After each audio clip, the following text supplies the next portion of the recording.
나무 묘호랭개교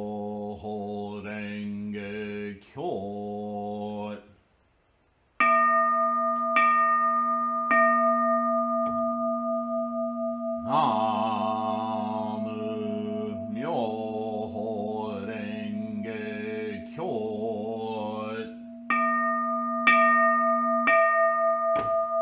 나무 묘호랭개교.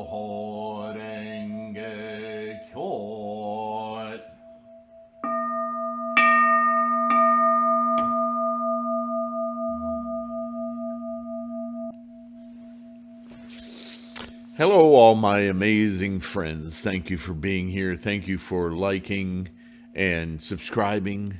New subscribers and old. Thank you for your support. Thank you. Welcome. Those of you who can, always reminded every time bills come due on internet access and so on and so forth, equipment, subscriptions, upgrades, blah, blah, blah, blah, blah. The list goes on. Almost everyone's a YouTuber of some sort these days, or on Instagram, whatever. You understand. It takes money to do this. So those of you on Patreon, my patrons, Namo Myoho Renge-kyo, thank you so much. And those of you who do it through paypal.me/Sifu through PayPal equally. And anyway, you support this channel by watching the videos or downloading the audio podcasts. Remember, liking and subscribing. It's not an ego thing. It's an algorithm thing. And it helps people find this channel by virtue of the YouTube algorithms. The more likes, the more subscriptions, the more likely people will find this channel. So it's our part of our bodhisattva work to make this teaching, this assistance, this support for practice, correct practice, more available to reach more people. I mean, that's propagation, right? That's what we're doing. So, enough of that spiel. I'm very happy you're here, and I'm very proud of your practice. If you're here, it's because you're concerned about your practice. And more than that, your practice accomplishing results by doing it correctly. You don't want to be just doing things and then wondering if it's working, how much time you're investing into it. It's like taking a college course, right? Most of us start this practice and give it a certain amount of time to see, well, is my life changing?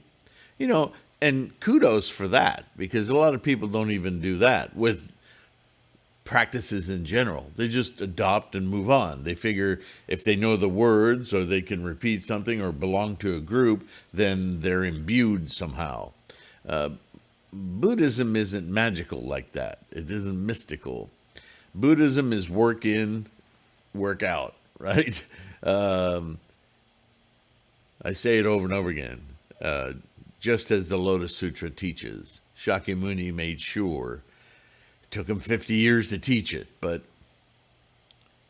the culmination of his teachings was simply what he wanted to get across in the first place, is that Buddha-ness, that clarity, that understanding of life that liberates us from the mysticism of getting and possessing and then having fear of losing and all of those stresses and anxieties of life are really self-created. That we don't need to experience life that way. That all of that is ours to experience without that attachment syndrome. And that is the basic truth of Buddhism. And so in the final analysis, The Lotus Sutra basically says this is yours to accomplish. It's already part and parcel of life. You're just not actualizing it. You're not perceiving it correctly. So if you change your mind, change your perspective, change your understanding of life, not just you, self, ego, life is just me and everything's happening to me. If you understand life is that you're in it, that this whole universe exists for your consumption mentally, that with the perspective and perception of understanding that you are part and parcel of this entire process, and that your mind is the great witness of it, then there's no other real purpose for your mind than to understand the grandeur of what it is for you to be alive, as well as everything else. Because everything is living. Everything exists moment to moment. Everything is manifesting potential moment to moment to moment. The previous moment, gone. There's a record of it. We call it the past. But it doesn't exist anymore. It's just a record of it. What exists is this moment, and this moment, and this moment, and this moment. And if we look to our past, we can make a straight line to where we are today. Therefore, if you don't like where you are today, you need to modify that path. You need to influence it with a better, mindful perspective. And therefore, as that line continues, time, space, moment to moment to moment, you can influence its tendencies and conditions to ameliorate, to fully express your life-affirming potentials. Which, how could that not be the goal of life? Right? The implication is obstacles become indicators for you to learn and influence and modify your experience rather than full stops. Right? It's a whole change of a paradigm of perception. How do we do that? How do we train our mind to be in this new perspective and let go of this adherence of stuff that causes us misery?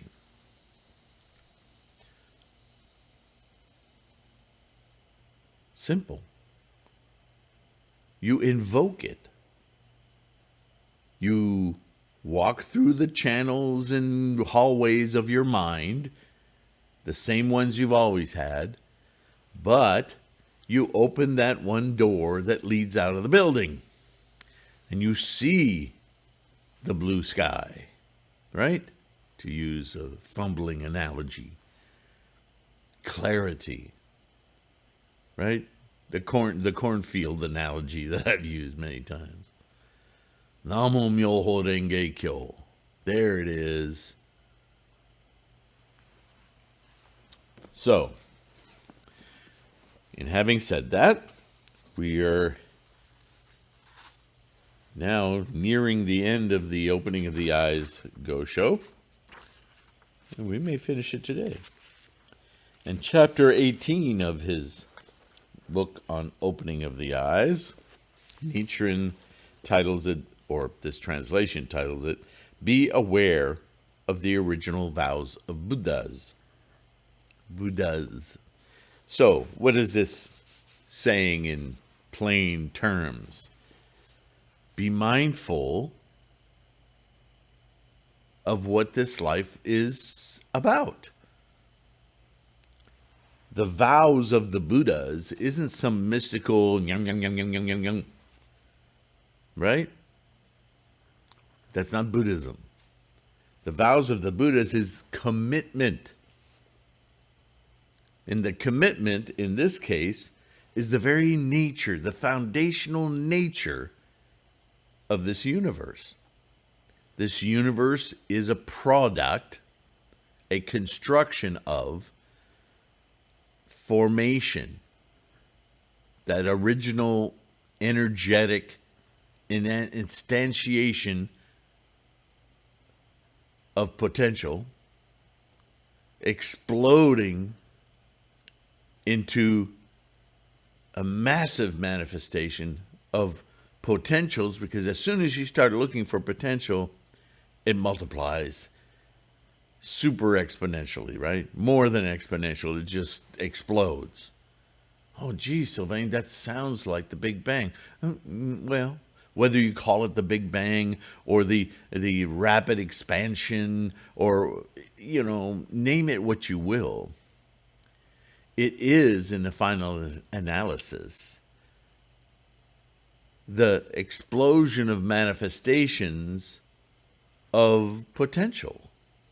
The 3,000 realms in a single thought moment began in the initial disturbance of quiescent energy, when some energy had the tendency and the right conditions occurred for its expression. That formation, with its attendant influences, you could say actions, is the initial karma, because that's what karma is, energy plus action, right? That expresses this entire universe. And guess what? You and I are part of that same expression. Now we understand what terms like the thus come one is. Yeah? The Tathagata. Or the much misused word Buddha. It's not a person, it's this explosion of manifestation. And more to the point, Buddha is a word we use to describe the mental awareness, the observer of this massive process. That's Buddhism. So anyone who tells you that Buddha is a specific person or even a personage, they're not getting it. They don't understand.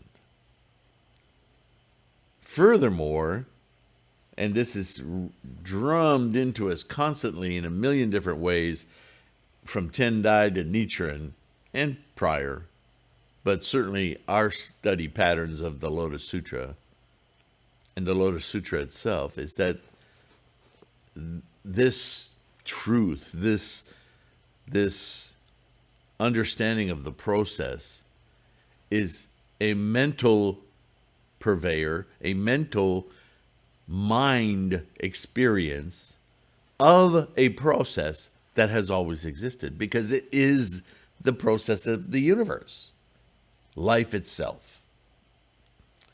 We can come up with 1,000 different words for it, but words are just fingers pointing at the moon.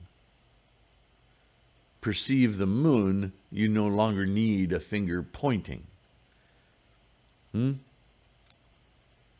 Zen misuses that analogy a lot, but we've already discussed that. So, be aware of the original vows of the Buddhas is to be aware, an observer, a perceiver of the process free of time-space. Because time-space is the construct that we are experiencing moment to moment to moment to moment. So, let's now hear Nichiren's, or this translation of Nichiren's words.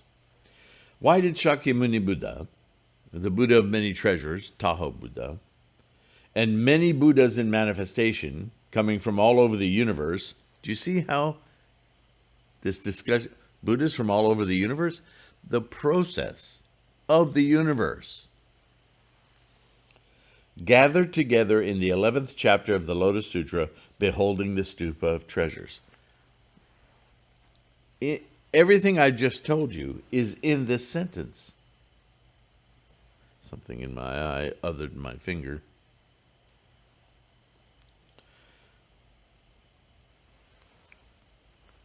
What is the stupa of treasures? What is the treasure tower? It is none other than the realization, the observer, you and I, of the corpus, the entire construct of this process we call life. Buddha-ness. Nichiren captures that concept, that illustration of the Lotus Sutra in that mandala behind me.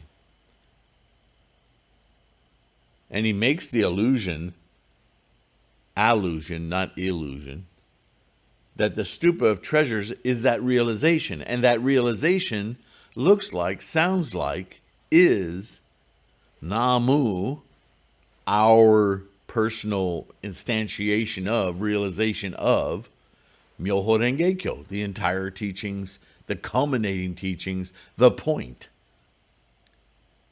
Not the words or characters Myoho Renge Kyo, the concepts Myoho Renge Kyo, which he's stepped through several times.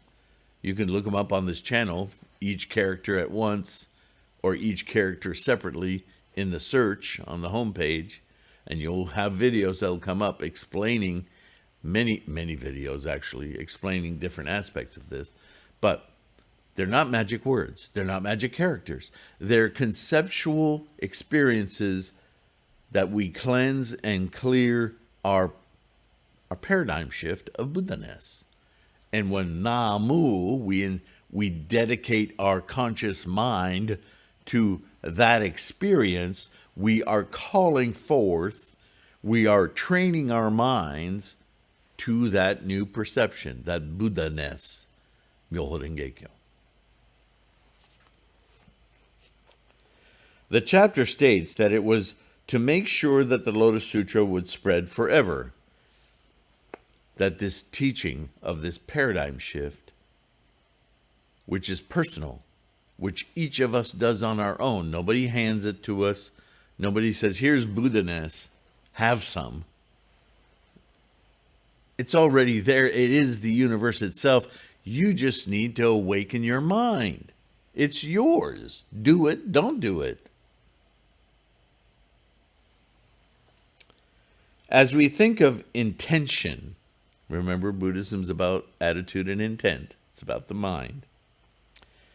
When we think of intention of those Buddhas who wish to spread the Lotus Sutra for the benefit of all the children of the Buddha in the future, listen to all these metaphors.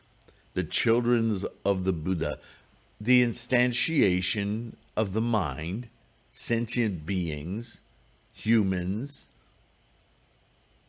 everything, the construct of this elaborate, energetic, moment-to-moment manifestation that can be conscious of not only itself, but the process that itself is manifest of. That is the offspring of the process of the universe, Buddha.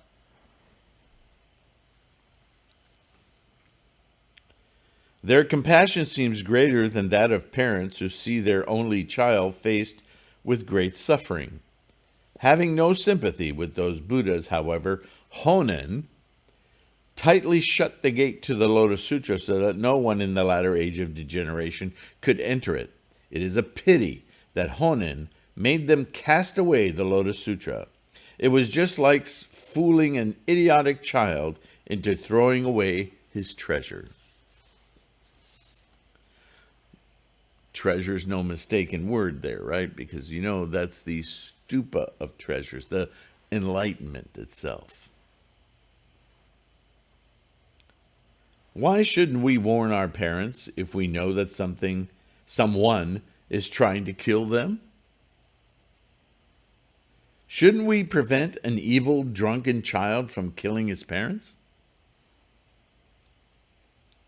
Shouldn't we prevent an evil man from setting a temple tower on fire?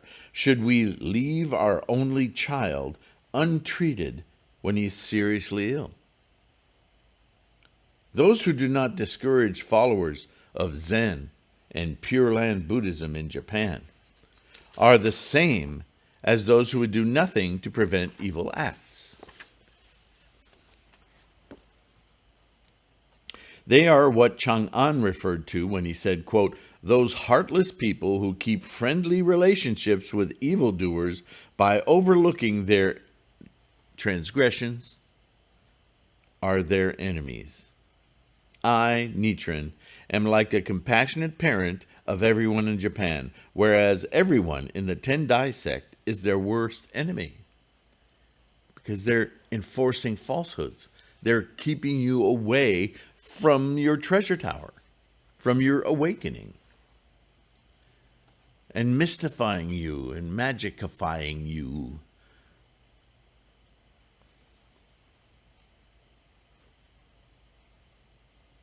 Hasn't Chang'an stated, quote, to prevent a friend from committing an evil act is really an act of friendship, right? To correct somebody's bad habits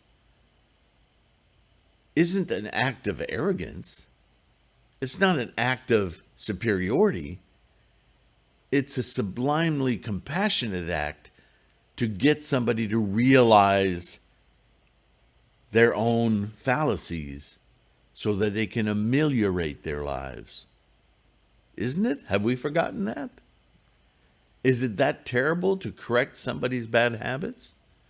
Now, I don't mean, today we have corrections that are just mimetics, people just spouting out of their mouths what they've heard just to belong to some group that gives them some kind of identity. There's attachment all over the place. This is the age of degeneration for sure, because that clinging and grouping and mob mind, it's completely the opposite of awakening. And it's rampant. It's everywhere. The world today, the societies of the world have been so indoctrinated into this us-them mindset, this consumer mindset, this you must have, the new and improved, the just do as you're told mindset, has almost completely stripped away our ability to think for ourselves. Truly. Buddhism does not tolerate that. It identifies that and it says that's the enemy. That's what's keeping you miserable. But how can you know? How can you know for sure? By instantiating your own Buddha-ness. Nobody can touch that. Nobody can mess with it. It's your experience of life. I need to stop moving my hands so much. It sends this. I need to get one day I'll get a proper machine to do these videos and we won't get these errors all the time. Anyway, moving on. Those who do not aspire to Buddhahood will never attain it. Oh, duh. You can't buy it. You can't read it in a book. It's something you must do, right? Those who do not aspire to Buddhahood, if you're not even trying to instantiate your Buddha consciousness, well, why would you ever attain it? It's not going to come in the mail. It's not going to save you. Your mom and dad can't do it for you. Your brother or sister can't do it for you. I can't do it for you. Only you can do it. Those who do not aspire to Buddhahood will never attain it. Duh. Lord Shakyamuni Buddha was abused by all non-Buddhist teachers in India as an evil man, because he was bursting all their bubbles. Wait a minute, me teaching and believing in godlike deities of elephants and so on and so forth, That's been working. People just do what I tell them to do. It's awesome. And Buddha comes out and says, no, you're abhorrent. You're a horrible human being. You should be teaching everyone how to be completely witnessing the amazing process of their lives, as well as the lives of everything around them.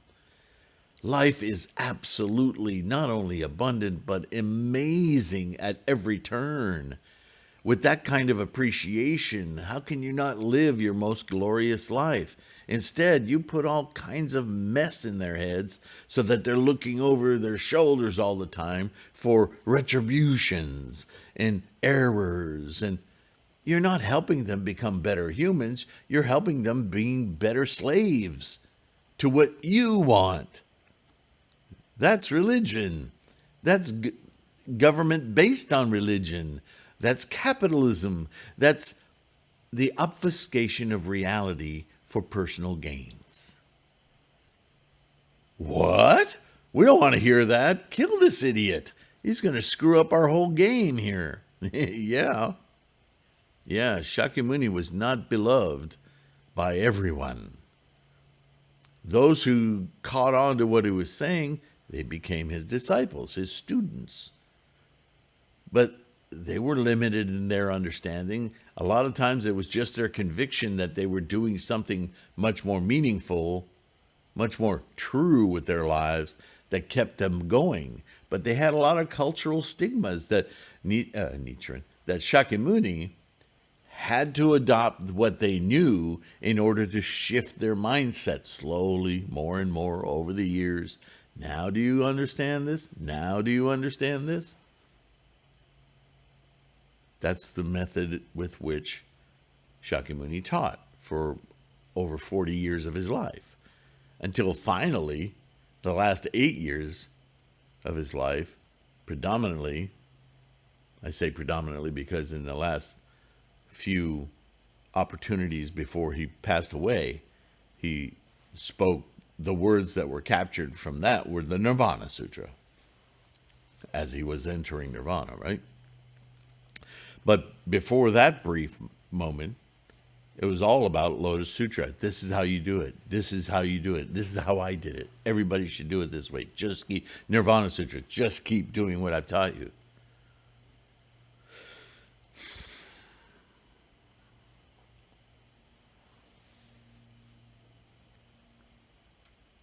Grandmaster Tendai was spoken ill of as, quote, a man who destroys his own 5-foot body by slandering the Buddha with a 3-inch tongue. How amazing that they would say that of Tendai. Of course, that was the 3 southern masters and 7 northern masters of Buddhism in China and monk Tukuitsu of Japan. They were assailing Tendai just like Shakyamuni long before him and other Buddhist scholars. Every time somebody pops up in the crowd and goes, look, the emperor's naked. Look, here's the truth. You guys are full of crap. Well, he's not making friends of those people because they've enriched themselves by contorting the teachings of Shakyamuni. But the teachings of Shakyamuni are very clear. If you can but read them, understand their meaning for yourself, which is what Shakyamuni always taught, then all of these charlatans that are deceiving you will be obvious to you. Their colors will show, right? Which is what happened in China. These great scholars, they all had to kowtow to Tendai eventually because the emperor had the good sense to say, okay, all of you get together in a public forum, hash it out. And by the end of that debate, everyone in the country who was witness, as well as the scholars, had to bow their heads and go, okay, we're abandoning, because we're going to lose our lands and our money. The emperor's going to cut us off if we don't realize that Tendai, he's our teacher now. He's the one who really understands the teachings. We can't get away with our bullshit anymore. And if they're contrite enough, they may keep their temples and their lands. Don't take it away. Yeah, he's right. Oh, crap. Yeah?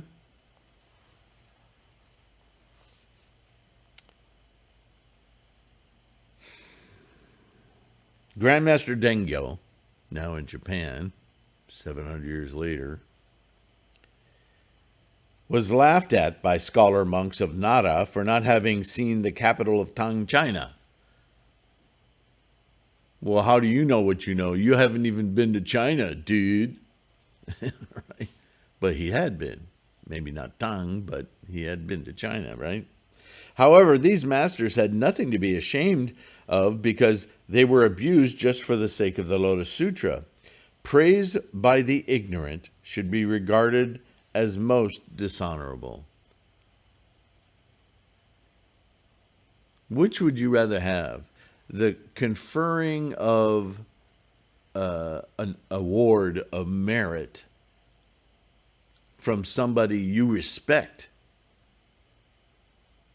for their accomplishments, or some guy who's just writing notes and saying, okay, you're a doctor. I think you're a doctor. You're so awesome. Which certificate will you feel is the most of value to you? The PhD you got from a great institution or group of thinkers, or something just idle praise, fawning from somebody who has no idea what they're talking about? Will that certificate actually be a meritorious achievement for you? This is what Nichiren is saying. Just because you have a bunch of ignorant people who don't know any better, praising you, doesn't mean that praise is of any value. It's just flattery, really. And what value has that? But if you're a true scholar or a true achievement, if you're a track and field star or athlete, I should say, or musician, right? If Bob from the grocery store, who's never picked up a guitar in his life, looks at you play a riff on the guitar and go, man, you're just like Jimmy Page, dude. I mean, you can flatter your ego a little bit and say, well, yeah, it took me a while to learn that. Yeah, thanks for the encouragement. But if Jimmy Page comes to you and go, dude, you played that better than I did, you're like, aren't you floored? Aren't you like, oh, dude, I don't deserve that. That's amazing, right? There's a difference.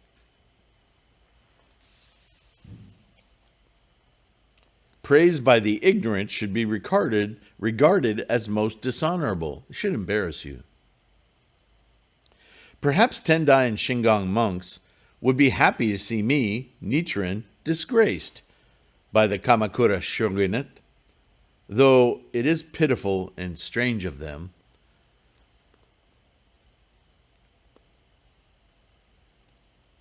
So that's sort of a backwards way of saying, all of these calumnies against me, these threats to behead me, these threatenings to and these actual expulsions to Sado and so on. These false monks, these false scholars, oh, they must be rubbing their hands and cackling to each other. Ooh, we shut him up, right? I don't know why I'm reading this like a bedtime story, but last paragraph. Shakyamuni Buddha gave up his land of eternal tranquility for this Saha world. In other words, he attained enlightenment. He figured it out. But he didn't just sit back underneath that tree and just eat figs for the rest of his life going, I know the truth. No, he understood that once you know the truth, it's incumbent upon you. It's part of your existence to influence those around you. the compassion that wells up inside of you as you look upon the world of ignorance. You don't understand how amazing this life is. You don't understand that you're causing yourself suffering. You don't need to be doing that. You can change that. How could he remain silent? So he challenged his world of Buddha-ness by coursing the world as a bodhisattva, teaching others how to attain what he had attained. Venerable Kumarajiva traveled all the way from India to China, and it was no easy trip in those days. Grandmaster Dengyo risked his life by going to China just to study Buddhism, to get to the root of the matter. Bodhisattva Deva was killed by non-Buddhist heretics. Well, there goes one of those Buddhists. Let's shut him up, right? Oh, gosh, we've never heard of that kind of activity from human beings. I question their humanity. How many riots have we seen in the last few decades?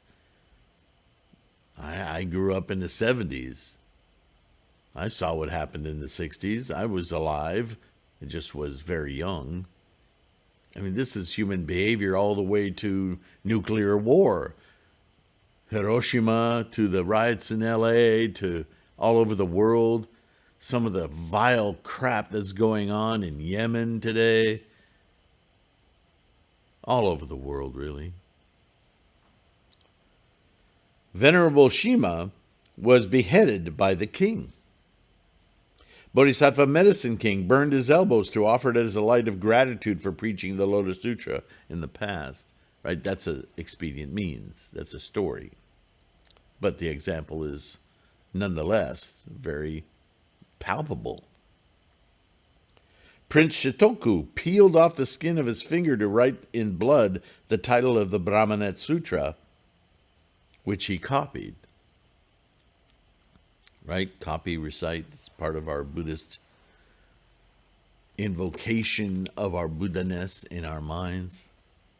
When Shakyamuni was a bodhisattva in the past, he sold his own flesh to make an offering to enlightenment. Right? Gyobo Bonji, aspiration for the Dharma, used one of his own bones to write down the true teaching. This is the level of commitment, in other words. He didn't reach into his gut and grab a rib and start writing.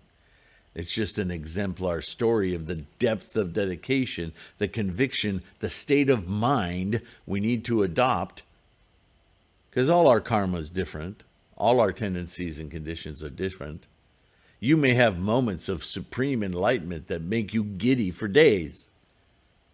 And then you may go months without feeling that again. Because different karmas or same karmas are manifesting more or less depending on what you're challenging. What in the flow of the energy of your life is holding you back from your full appreciation of life. We all have those tendencies that we need to expurgate.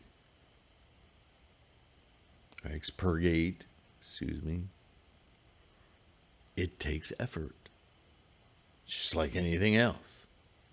Look at the effort of the universe if you're worried about how much.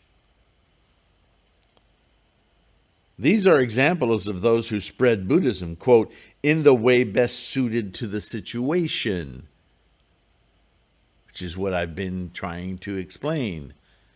These are stories explaining the depth of determination we must muster to actually invoke, to experience our ninth consciousness. As Grandmaster Tendai put it, keep in mind that Buddhism must be spread according to the times, right? Our day and age is inundated by distractions and ego and memetics. My exile is merely a trifle in this life, which is not lamentable at all.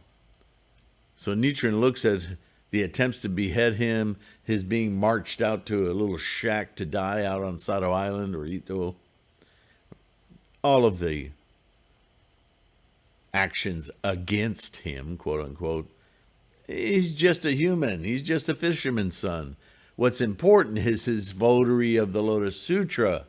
That reality, that Nichiren, that one is just simply more and more encouraged because he's living the predictions of Shakyamuni. He must be doing it right.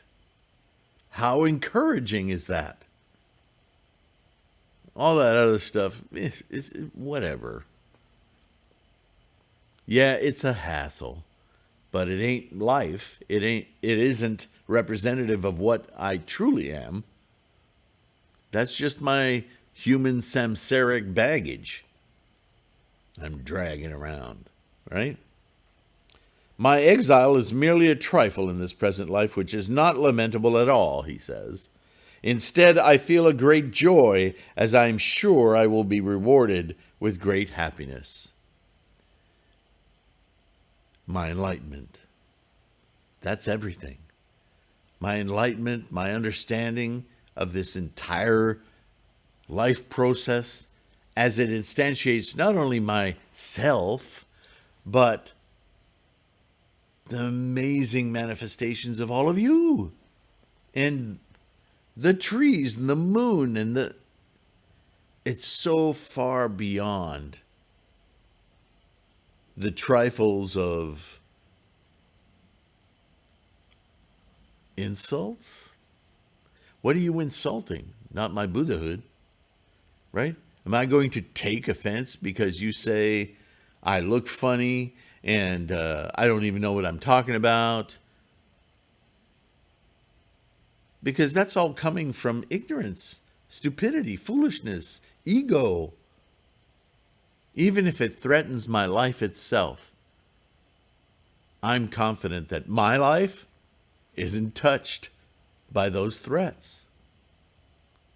Because my life exists in my mind of Buddha-ness, not in this fallible body. The final attachment, yeah. And this is how he closes the opening of the eyes, at least in this translation.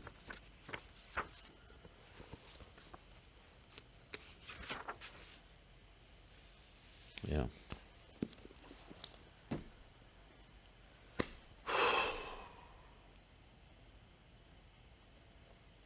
If you followed this entire series of the opening eyes, I think that Nichiren's done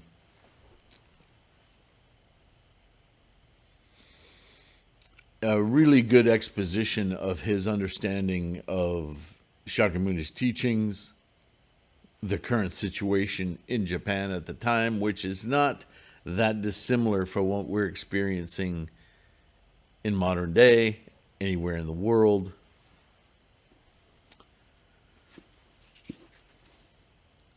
It's a good Gosho, I think, if you're looking for material to teach from, to expose your friends or people interested in Lotus Sutra Buddhism, Shakyamuni's teachings. Yeah, you can use it not only for yourself, but there's just volumes of knowledge in that particular Gosho. There are others. He has several major writings, right? Scholars that talk about 5, and some others will say a different number. But yeah, he has these really meaty Goshos that he's written books, really, at different points of his teaching life. Yeah, this one's quite comprehensive and meaningful. Although there are many concepts in it that, once again, you can drill down and spend a great deal of time researching terminologies, many different academics, their interpretations, other sutras. Yeah. And on that note, I'm not sure yet, but I'm thinking that I may start reading this, although it's this is not the ultimate teaching of Buddhism. this is a step along the way. It's an old step, and it's about Vairochana, the Buddha light, right? Buddha.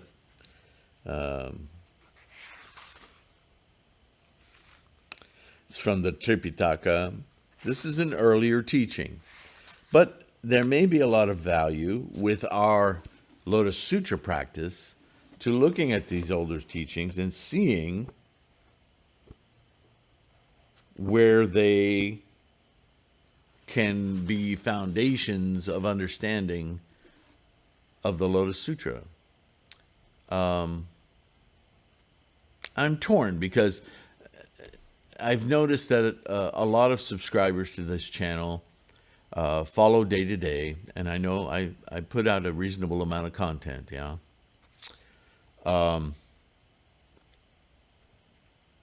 And I have if you look at the playlists, I have a Lotus Lectures that's all about the Threefold Lotus Sutra, every single word of it, multiple translations of it as I go. And other sutras, I've done the same thing for, and a lot of random stuff that's just like Q&A or things that come up about just daily practice. They're all over this channel, so you can do search words. Daimoku will bring you a subset of videos.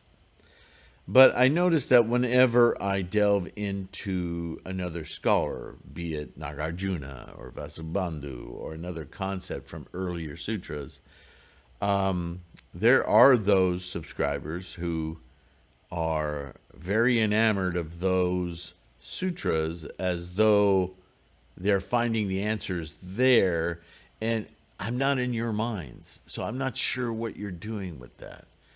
And I worry sometimes that some people come to this channel just to bolster their knowledge of one of those early teachings without then using them to enlighten their path into the more complete and perfect teachings of the Lotus Sutra, Nichiren's doctrine, right? And there's a ton of Gosho. Nichiren was prolific, so I did the whole Gosho Zenshu translations, and now I'm doing this other the Propagation Society of the Nichiren Shu and their translators. They use some of the same documents, but they add some of their own in their storehouses of Gosho. And I've been going through them. I'm kind of fed up with the translation bias, and so I want to take a break from the Nichiren Shu neo-religious translations. They're so abhorrent.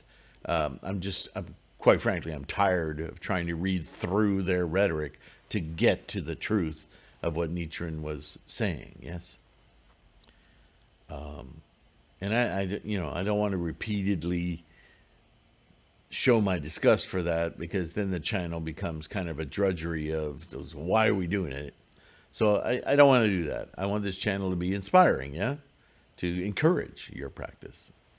So I want to take a break from that, but I'm not sure if reading older, already disproven for their lack of merit, albeit they are early teachings of Shakyamuni. And so I think there's value in here in knowing the teachings from the standpoint of unenlightened people, ignorant people, having to get past their particular obstacles, and Shakyamuni teaching to their capacity. We will get clues all over the place, and we'll see the straight line. That Shakyamuni has always been teaching the same thing, albeit with stories and modifications to apply to people who are obviously unenlightened, and training their minds toward the Lotus Sutra, this manifestation of Buddha-ness. Let me know in the comments. Please help me out here. Let me know if you think, yeah, that has value, because I will use it in that way, Sifu. I will use it with your insight to bolster my understanding of the Lotus Sutra. well, then I think it has value. Right? I'm not going to go through it so that you can then start chanting to Vairochana Bhishma Bodhai. That would be a great error. But, I can't get into everyone's mind. I am not that fully enlightenment. If that is a result of full enlightenment, I don't even know. What I do know is that practicing Nichiren's doctrine and enlightenment of Shakyamuni's teaching of the Lotus Sutra is the whole game. That's what we're doing. That's why we have a mandala. That's why we chant, because we want that enlightenment. We want to awaken it in our mind this instance. And maybe that's all we should talk about on this channel. But I know in my own experience, I had to go and read these older sutras. And every time I did, I had these brilliant insights about, that's what that paragraph in the Lotus Sutra was marking, was referencing. This whole book or this chapter.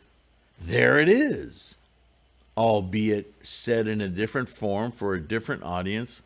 Maybe that's why I had to read it. Maybe those were my karmic tendencies and conditions to have to break down in order to, now I get it. So this is why I think there's value in studying these other sutras, right? Let me know what you think. I'm a bit at a quandary right now. Or maybe it's just time for me to take a break and just chant and do Gongyo.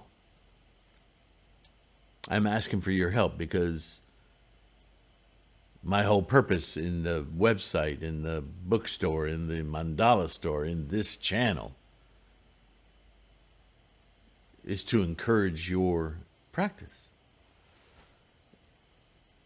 And if I've reached the limit of that, then that's what it is. Let me know, okay? Namo Myoho Renge Kyo.